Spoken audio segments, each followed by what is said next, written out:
Cara, olha só a China. Esse lugar é lindo, cheio de prédios altos e montanhas com neve. O sossego dos moradores traz uma paz que enche os corações. Mas longe da capital Pequim e as cidades conhecidas como Shenzhen e Xangai, numa região da China chamada de Xinjiang foram encontradas várias instalações que levantaram suspeitas porque, segundo o governo da China, os lugares não existem.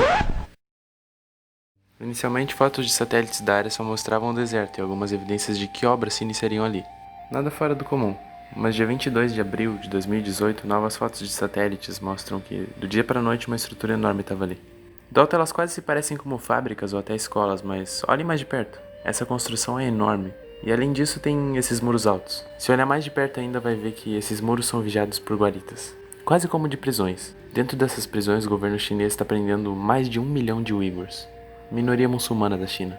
Quando perguntaram ao governo chinês o que era aquilo, eles disseram que eram escolas profissionalizantes para combater o terrorismo e o extremismo religioso na região. Uigurs vivem aqui em Xinjiang, porém a região é bem afastada. Isso bota Xinjiang mais perto da capital do Quirguistão e do Tajiquistão do que de Pequim, e a população dali também é mais próxima desses países do que dos chineses Han, que fazem parte da região mais oriental da China. E o que isso devia significar? Bom, que a maioria da população é turca, certo? Errado.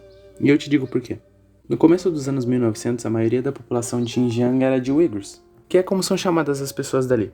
Porém, lá pelos anos 40, a China achou que devia tomar providências para a região não se separar deles.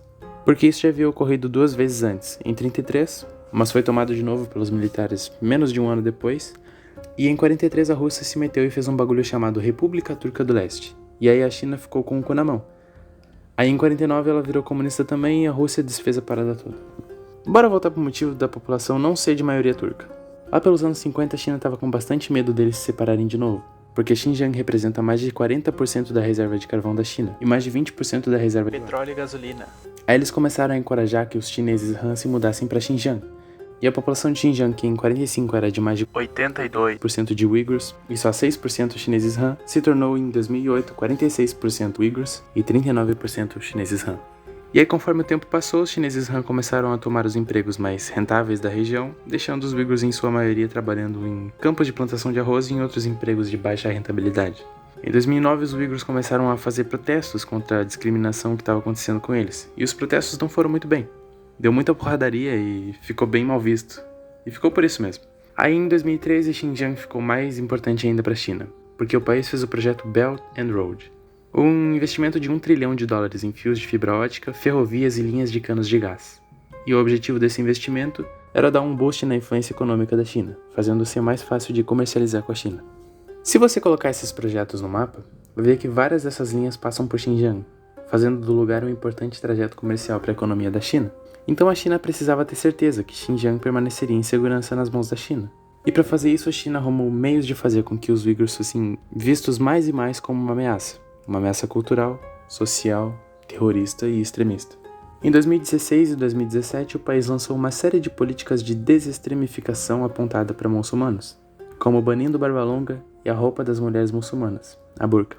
Então Xinjiang se tornou uma espécie de estado policial de alta tecnologia, com câmeras de vigilância e polícia em cada esquina. Uigurs tendo que deixar a polícia ver o celular deles em pontos de checagem e até QR codes sendo instalados na casa deles, para todos serem monitorados. Mas a pior parte disso tudo foi escondido do mundo por algum tempo, mas não durou muito. Nessa imagem, vocês veem a abertura dessa instalação. A placa diz Centro de Reeducação e Desextremificação.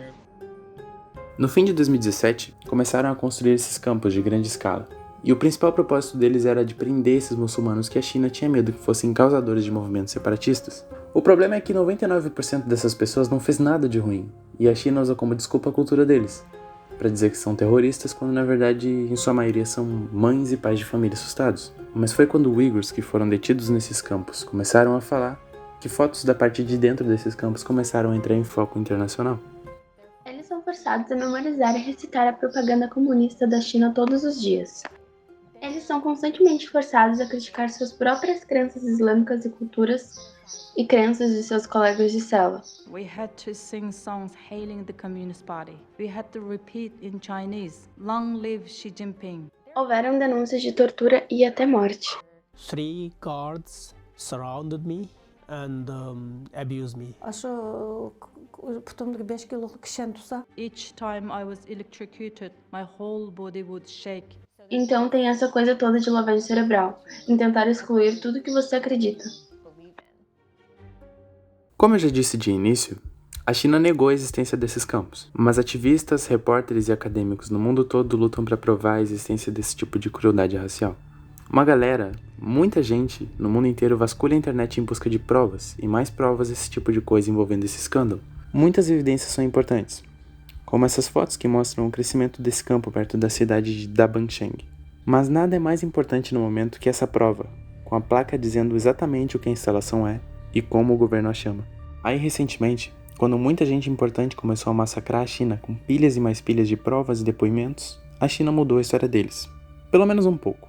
A China não podia mais negar.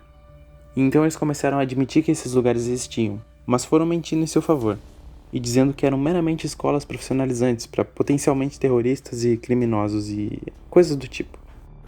Na verdade, esses campos são internatos de escolas. E os campos continuam lá. Esse campo que eu citei perto da cidade de Dabansheng tinha o tamanho da cidade em 2017, mas em 2018 ele já tinha crescido o dobro em tamanho. Do ponto de vista da China, o investimento vale a pena, para ter total senso de controle sobre Xinjiang, e não se importam nem um pouco se é crueldade ou não. Então, amigos, antes de defender o comunismo, se imagine nessa situação, em que se tu fala qualquer coisa que o governo não gosta, ou se o governo só não gosta da tua cultura, eles te metem em uma cadeia dessa que se foda se tu gosta ou não, e ninguém vai te ajudar a sair de lá. Obrigado por assistir e um abração.